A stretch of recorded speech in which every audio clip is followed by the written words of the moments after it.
ফিরদৌস না, সন্ময় বলছি। নমস্কার, বলুন।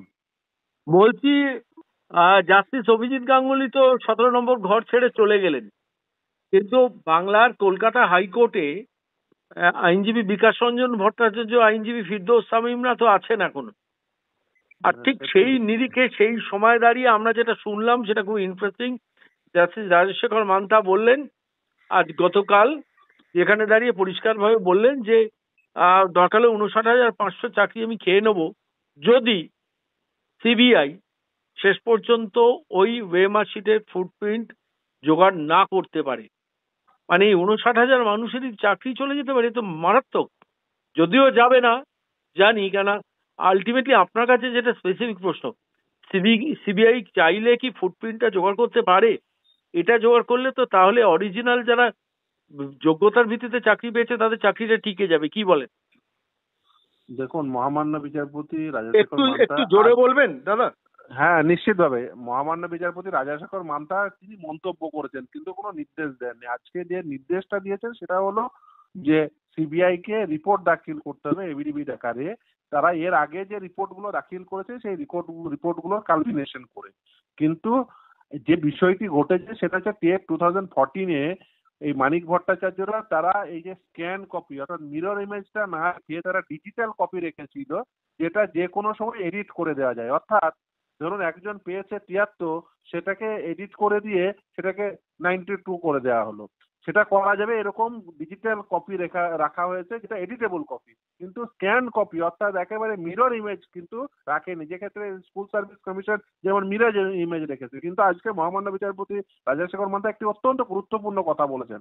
তিনি বলেছেন যে এই তো ওএমআর, অপটিক্যাল মার্ক রেকগনিশন, যদি ধরুন একটা কাগজ সেটাকে যখন ওএমআর এ যখন যখন ধরুন মেশিনের মধ্যে ঢোকানো হলো, তার একটা ডিজিটাল ফুটপ্রিন্ট রয়ে যায়।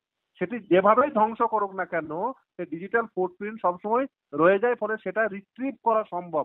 আজকে মহামান্য বিচারপতি তিনি সিবিআই এর কাছ থেকে সেই রিপোর্টটিই পেতে চাইছেন যে সেটা রিট্রিভেবল কিনা, সেটা আদৌ উদ্ধার করা সম্ভব হবে কিনা, বা সম্ভব হলে কি পদ্ধতিতে সম্ভব হবে, এই পুরো বিষয়টি সাপেক্ষে তিনি একটা রিপোর্ট চেয়ে পাঠিয়েছেন।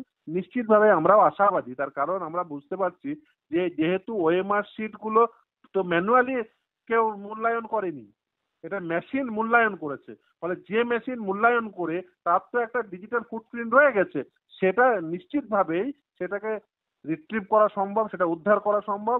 এবং আমরা দেখেছি এর আগে এসএসসির ক্ষেত্রে সিবিআই উদ্ধার করতে পেরেছিল। আমরা আশাবাদী যে এক্ষেত্রেও সিবিআই উদ্ধার করতে পারবে, এবং সেই উদ্ধার করলেই পুরো বিষয়টি পরিষ্কার হয়ে যাবে যে কোন কোন ব্যক্তিরা যারা অযোগ্য, যারা টেট পাস করেনি অথচ তাদের চাকরি দিয়ে দেওয়া হয়েছে, এবং যারা যোগ্য তারা নিশ্চিতভাবে চাকরিতে রয়ে যাবেন। আমার খুব স্পেসিফিক প্রশ্ন, সেটা হচ্ছে এর শেষে এসএসসির মানে স্কুল সার্ভিস কমিশনের 9, 10, 11, 12 এর ক্ষেত্রে এই ওয়েমার এর ফুটপ্রিন্টটা তারা জোগাড় করে নিতে পেরেছে। তাহলে প্রাথমিক জোগাড় করার অসুবিধাটা কোথায়? অন্য কোনো অসুবিধা আছে নাকি একই পথে তারা তুলে নিতে পারে? না, দেখুন, মানিক ভট্টাচার্য একটু উন্নত উর্বর মস্তিষ্কের চোর। ফলে তিনি উন্নত উর্বর মস্তিষ্কের যেহেতু চোর, তিনি কি করেছিলেন, এই যে ডিজিটাল ফর্ম নামে যে ডিজিটাল কপি যেটা রেখেছেন, সেই ডিজিটাল কপিটা এডিটেবল কপি রেখেছেন। তিনি ওই যে স্ক্যান কপি রাখেননি। ফলে স্ক্যান কপি না থাকার জন্য আজকে কিন্তু এই পুরো বিষয়টি কিন্তু এই জায়গায় এসে দাঁড়িয়েছে। এসএসসির ক্ষেত্রে যেমন স্ক্যান কপি আছে, এবং সেই স্ক্যান কপি 3টে হার্ড ডিস্ক গাজিয়াবাদ থেকে সিবিআই উদ্ধার করতে সক্ষম হয়েছিল পঙ্কজ বনসলের বাড়ি থেকে। ফলে সেই ক্ষেত্রে এই প্রাইমারির ক্ষেত্রে একটা অসুবিধা হয়ে যাচ্ছে যে প্রাইমারিতে যেহেতু ডিজিটাল কপি রাখা আছে, যেটা হচ্ছে এডিটেবল কপি, সেটা স্ক্যান কপি রাখেনি, অর্থাৎ as it is mirror copy রাখেননি। এটা নিশ্চিতভাবেই আমরা বিশ্বাস করি যে এটা নিশ্চিতভাবেই সম্ভব হবে সেই স্ক্যান কপি, অর্থাৎ যেটিতে প্রাথমিকভাবে যেখানে স্ক্যান করা হয়েছিল, যেখানে অপটিক্যাল মার্ক রেকগনাইজড করে মার্ক দেওয়া হয়েছিল। কারণ ওএমআর শিটে কিন্তু ম্যানুয়ালি কোনো মার্ক অ্যাসেসমেন্ট করা হয় না, পুরোটাই করা হয় মেশিনের মাধ্যমে। ফলে যে মেশিনে এই মার্কটা রেকগনাইজ করে সফটওয়্যারের মাধ্যমে মার্কটিকে এই যে মূল্যায়ন করা হয়েছিল, নাম্বার দেওয়া হয়েছিল, সেই সফটওয়্যারটির মাধ্যমে নিশ্চিতভাবে রিট্রিভ করা সম্ভব হবে বলে মনে করি। আশা করবো CBI এবং সেটা এটা সক্ষম হবে। এটা এবং এটা রিট্রিভ করলেই কিন্তু যারা যোগ্যতার ভিত্তিতে চাকরি পেয়েছে তাদের চাকরিটা বেঁচে যাবে, তাই তো? আশা করি সেটা আশা করি। আমরাও চাইছি যে পুরো বিষয়টি যাতে এই যে মিরর কপি সেটি পাওয়া গেলেই পুরো চিত্রটি সকলের সামনে চলে আসবে বলে মনে করি। অনেক ধন্যবাদ।